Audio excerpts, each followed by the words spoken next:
ඔයා දන්නවද? ඉස්සරහට ලංකාවේ ඉන්න අපිට බොණ්ඩ වතුර ටික නැතුව යනවා. කණ්ඩ කෑම ටික නැතුව යනවා. ඒ වගේම ආපහු කරන්ට් එක නැති ප්‍රශ්නෙන් අපි පීඩා විඳින්න පටන් ගන්නවා. එක දිගට ලංකාව වටේ ඉන්න ගොඩක් මිනිස්සුන්ට ලෙඩ වෙන්න පටන් ගන්නවා.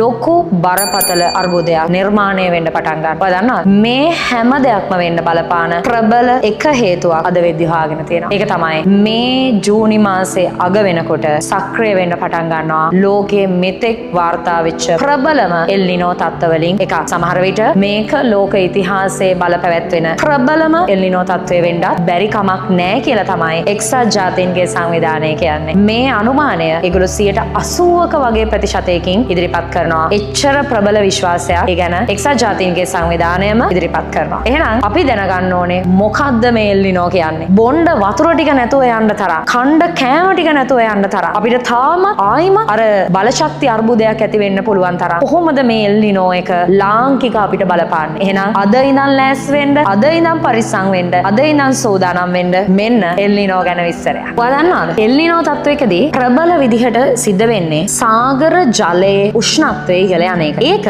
ලෝකයේ අනෙක් සාගරවල නෙමෙයි වෙන්නේ. ලෝකේ පැසිෆික් සාගරය. අපි කියන්නේ ලෝකේ ලොකුම සාගරය කියලා. මෙන්න මේක තමයි මේ සාගර ජලයේ උෂ්ණත්වය ඉහළ යාමක් සිද්ධ වෙන්නේ. ඒතර මේ පැසිෆික් සාගරයේ ආශ්‍රිතව ගොඩාක් දියවැල් රටා සක්‍රිය වෙන ප්‍රදේශයක්. එතකොට මේ පැසිෆික් සාගරයේ ජලය එක පැත්තක ඉඳන් තව පැත්තකට අඛණ්ඩව ගලාගෙන යනවා. එතකොට මේ ප්‍රදේශවල අපිට වර්ෂාපතනය හම්බෙන්න මේ සුළං රටාවල් ගොඩාක් බලපැවැත්වෙන ප්‍රදේශයක් විදිහට අපිට අඳුර ගන්න පුළුවන්. වෙන්නේ එල් නිනෝ එකකදී පැසිෆික් සාගරයේ ආශ්‍රිත උෂ්ණත්වයේ ඉහළ යාමත් එක්ක ඒකේ ජල සංසරණ රටාව වෙනස් වෙනවා. එතකොට පැසිෆික් සාගරයේ මීටර් 100 ගණනාවක් ගැඹුරින් සාමාන්‍ය පැසිෆික් සාගර උණුසුමට වඩා සෙල්සියස් අංශක 6ක විතර රස්නේ වැඩි උණුසුම් සාගරික ජල ප්‍රවාහයක් පැසිෆික් සාගරයේ බටහිර පැත්තේ ඉඳන් නැගෙනහිර පැත්තට ගමන් කරනවා. විශේෂයෙන්ම මේ උණුසුම් සාගරික ප්‍රවාහයේ බලපෑමත් එක්ක පැසිෆික් සාගරයේ නැගෙනහිර ප්‍රදේශයේ විශේෂයෙන්ම අපි අරගත්තොත් චිලි, පීරු, එතකොට ආජන්ටිනාව මෙන්න මේ වගේ රටවල් ආශ්‍රිත ප්‍රදේශවල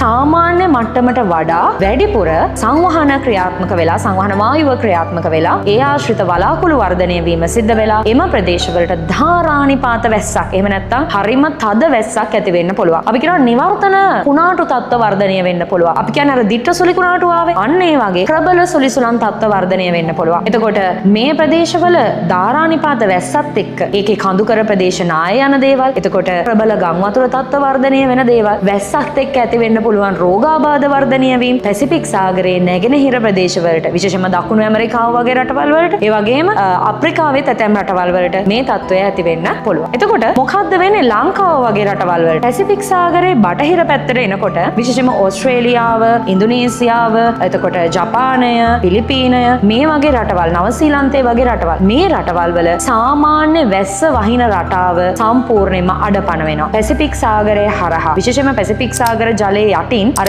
සීතල ජල කඳක් මේ ප්‍රදේශයට ගලාගෙන එනවා. එතකොට මේ ආශ්‍රිත වායුගෝලය තුල සංවහන ක්‍රියාවලිය විශේෂම නැහිනවා. විශේෂම මේ ආශ්‍රිත වායුගෝලයේ වලාකුළු වර්ධනය වීම අඩපණ වෙනවා. එතකොට මේ ආශ්‍රිත වැස්ස අඩපණ වීමක් සිද්ධ වෙනවා. එතකොට මේ පැසිෆික් සාගරයේ බටහිර පැත්තට අරහෙට වහිනවා වුණාට හොඳටම පායන්න පටන් ගන්නවා. ඒක ඔයාට අත්දකින්න පුළුවන් වෙන්න ඇති මේ දවස්වල අපේ ලංකාව මැයි මාසේ ඉඳන් සැප්තැම්බර් වෙනකන් නිරතදිග මෝසම් බලපෑත්වෙන කාල සීමාවක්. හැබැයි මේ කාල සීමාවේ එච්චර හොඳට වෙන දවස්වලට වගේ ප්‍රබලව නිරතදිග මෝසමේ වැස්ස හම්බුනේ නැහැ. එතකොට ඔයාට මතක නම් මාර්තු අප්‍රේල් කාල සීමා ලංකාවට සංවහන වැස්ස අර ටිකක් දවල්ට හවසට එහෙම වහින ටිකක් තදේට අන්නේ වැස්ස ආන් ඒක හොඳට හම්බුන්නේ නැහැ. බලාපොරොත්තු වෙච්ච තරම් ප්‍රබල වැස්සක් ඇත්තටම ලංකාවේ මේ පාර නිරතදිග මෝසමට හම්බුන්නේ නැහැ. ඔයා දන්නවා? ඔයා දන්නේ නැත්නම් දැනගන්න ලංකාවට වැඩිම වැස්සක් හම්බෙන්නේ මේ නිරතදිග මෝසමේ. ලංකාවේ වැඩි භූමි ප්‍රදේශයකට වැස්ස හම්බෙන්නේ නිරතදිග මෝසමේ. අපේ වී වගා අස්වැන්න ලබා ගන්න, වගා කන්න සැලසුම් කරගන්න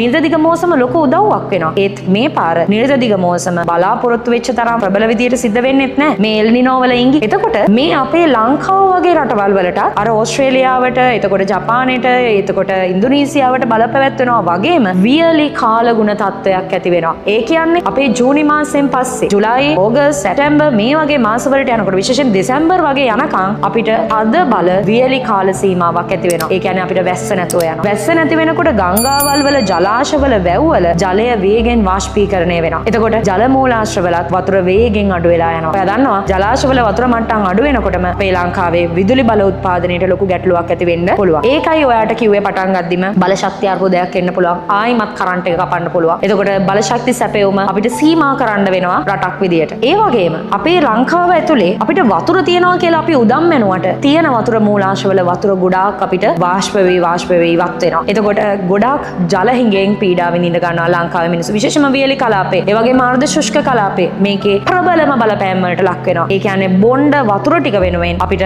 ලොකු අරගලයක් කරන්න සිද්ධ වෙන්න පුළුවන්. ඒ වගේම කෘෂි කර්මාන්තේ මූලික කරගත්තු රටක් අපි. එතකොට වගාවෙන් අපේක්ෂිත අස්වැන්න අරගන්න බැරි වෙන ගැටලු, වගා කන්නවලදී වගාවට විශේෂයෙන් හානි වෙන ගැටලු. එතකොට අස්වැන්න අඩු වුණාම එළවලු මිල ඉහළ යන ඒවා. එතකොට හාල් මිල ඉහළ යන එක අපේ ප්‍රධානම ආහාරය හාල්. එතකොට අපි බත් කන්නේ. එතකොට හාල් මිල ඉහළ යන දේවල් ඇති වෙන්න පුළුවන්. ඒ වගේම මේ ආහාර මිල ඉහළ යන එක ප්‍රබල ලෙස ලංකාවේ මධ්‍යම පාන්තිකයන්ට, ඒ වගේම අඩු ආදායම් ලාභීන්ට බලපෑම් කරන්න පුළුවන්. ඉතින් කෑම පරිස්සම් කරගන්න පුළුවන් තරම් කල් තියාගන්න පුළුවන් ආහාර, අපි කියන ආහාර පරිරක්ෂණය කරන්න පුරුදු වෙන්න. විශේෂයෙන්ම අපිට පුළුවන් නම් මේ ආහාර වර්ග කොස් වගේ දේවල් අපිට බත් වෙනුවට කන්න පුළුවන් දේවල්. එතකොට පුළුවන් නම් ඒ වගේ කෑම කල් තියාගන්න කරන්න පුළුවන් වැඩ තියෙනවනේ. අන්න ඒව ටිකක් කරන එක මේ වෙලාවේදී හරිම වටිනවා. මොකද ප්‍රශ්නේ උනාට පස්සේ අපි නහයෙන් අල්ල වැඩක් නැහැ. වෙන්න කලින් අපි මේකට ලෑස්ති වෙන්න ඕනේ. ඒකට අපිට සමාජ වගකීමක් තියෙනවා. ඒ වගේම මේ එල්නිනෝ තත්ත්වෙත් එක්ක මේ වතුර එහෙම ගොඩාක් අඩු වෙන එකත් එක්ක පරිසරය ආශ්‍රිත අර දූවිලි තත්ත්වය වැඩි වෙනවා. විශේෂයෙන්ම හමේ රෝග වගේ දේවල්. සාමාන්‍යයෙන් සමහර අයට ටිකක් හමේ රෝග වැඩි වෙනවා පායන කාලවල වලදී. අන්න ඒවා ඉහළ යන්න පුළුවන්. ඒ වගේම පුංචි දරුවන්ට විවිධාකාර සමය ආසාදන තත්ත්ව නිර්මාණය වෙන්න පුළුවන්. වෛරස් ආසාදිත රෝග ව්‍යාප්තිය වැඩි වෙන්න පුළුවන්. විවිධාකාර උණ වර්ග, හරි විවිධාකාර බෝ වෙන රෝග වර්ග වර්ධනය වෙන්න පුළුවන්. ප්‍රවේශම් වෙන්න. හරි සමහර විට අපිට මුඛ ආවරණ පළඳින්න සිද්ධ වෙන්න පුළුවන්. මතක තියාගන්න අපේ පැත්තේ රස්නේ වැඩි වෙනවා. එතකොට අපිට වෙන්න පුළුවන් ප්‍රශ්න වැඩි. අපි වතුර වෙනුවෙන් අරගල කරන්න ඕන. ඔයා දන්නවා වතුර කියන්නේ අපේ ජීවය පවත්ව ගන්න ඕනේ දෙයක්. ලොකු ප්‍රශ්නයක් වෙනවා. ඒ නිසා පුළුවන් තරම් කෑම පරිස්සම් කරගන්න. ඒ වගේම අර පිරිමැස්මින් වතුර ආහාර පරිභෝජනය කරන්න. ඔයා හිතනවා ඇති එල්නිනෝ එකක් කියන එක මේක අස්වාභාවික තත්ත්වයක්ද? නෑ. හැම අවුරුදු 3කට 5කට වරක්ම මේ වගේ එල්නිනෝ තත්ත්ව ඇති වෙනවා. එතකොට මේවා සාමාන්‍යයෙන් අවුරුද්දක් විතර කාල සීමාවක් රැඳිලා තියෙනවා. සමහරට මාස 2-3කින් යන්නත් පුළුවන්. නමුත් සාමාන්‍ය එල්නිනෝ කාල සීමාව අවුරුද්දක් විතර. ඒ කියන්නේ ඉදිරි වසරක කාලය ටිකක් අපිට අභියෝගාත්මක වෙන්න පුළුවන්. ඉතින් මේ එල්නිනෝ වගේ සංසිද්ධියකදී ප්‍රජාව විදිහට අපිට ලොකු වගකීමක් තියෙනවා. එතකොට තමුන්ගේ පුද්ගල වගකීම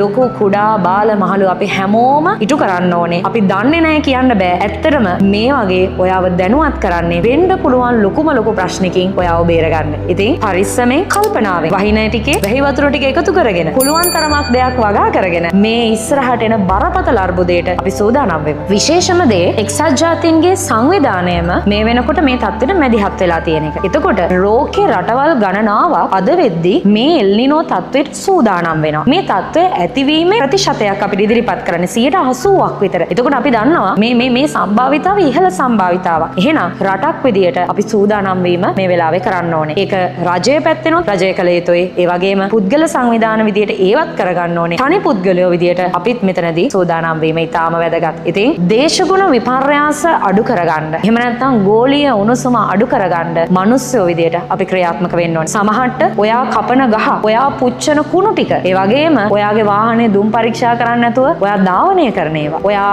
වැඩිපුර ප්ලාස්ටික් පොලිතීන් පාවිච්චි කරන එක, ඔයා කරන ඔයාගේ අධිපරිභෝජනය තමයි මේ වගේ තත්ත්වවලට හේතු වෙන්නේ. ඒ නිසා ඔයා දැන්වත් අදම ලෝකයේ උණුසුම වැඩි කරන ක්‍රියාකාරකම් වලට දායක වෙන්නේ නැතුව පරිසරය සංරක්ෂණය කරන මිනිස්සෙක් විදියට ජීවත් වෙන්න. නැත්නම් අනාගතේ අපිට ජීවත් වෙන්න ලෝකයක් ඉතුරු වෙන්නේ නැහැ.